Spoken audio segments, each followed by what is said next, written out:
Assalamu alaikum hürmetli dehqonlar. Yine dehqonimizin atısındamız. Ventura Ultra Rider 6 kampanyanı. Ertə çıxar. Şablonu 8-9 kilo boladı. Günü in ertə çıxar. Taruz boladı. İkinci terim bazı. Yine 1. Yine 2. Yine 3. Yine 4. 4'ten düyüttürt. İkinci terim. Sentlerden zor baradı. Taruzunu görünüşünü emzileriz görüşürüz mümkün. Cada dahşet.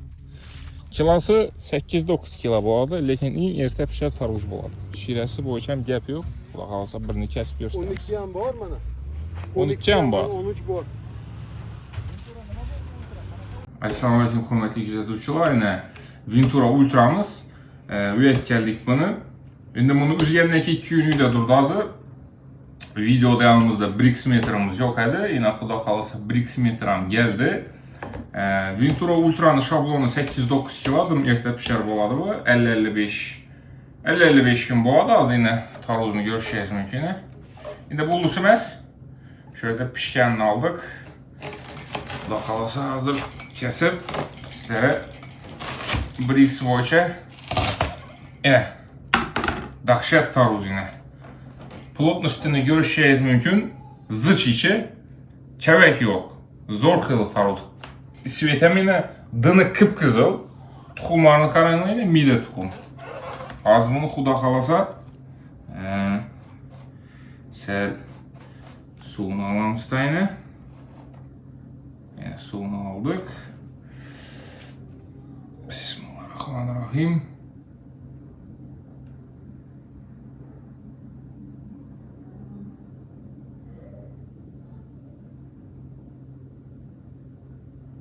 Tak.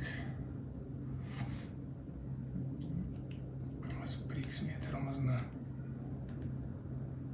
clear. Aha. Tak.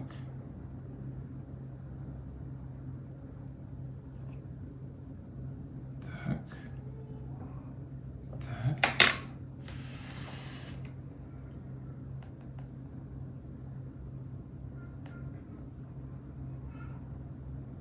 Tak. Sirveremiz. Xuda kalasa Brix metrnamayla birinci açıp iş geçişimiz yine.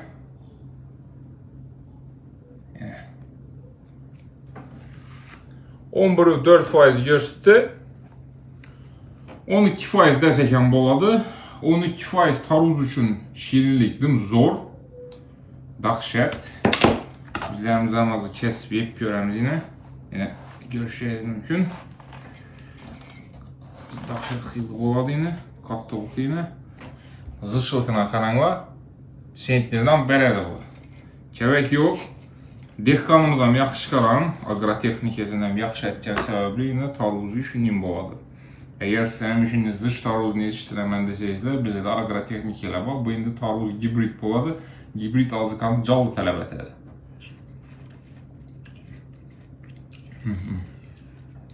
Taruzun şirəsi zor əkən 27-ci yıla sizlərə ekməkə təvsiyə etəmiz yine Ventura Ultra'mız yine. Görüyorsunuz, çox rəhmət, sağ olun.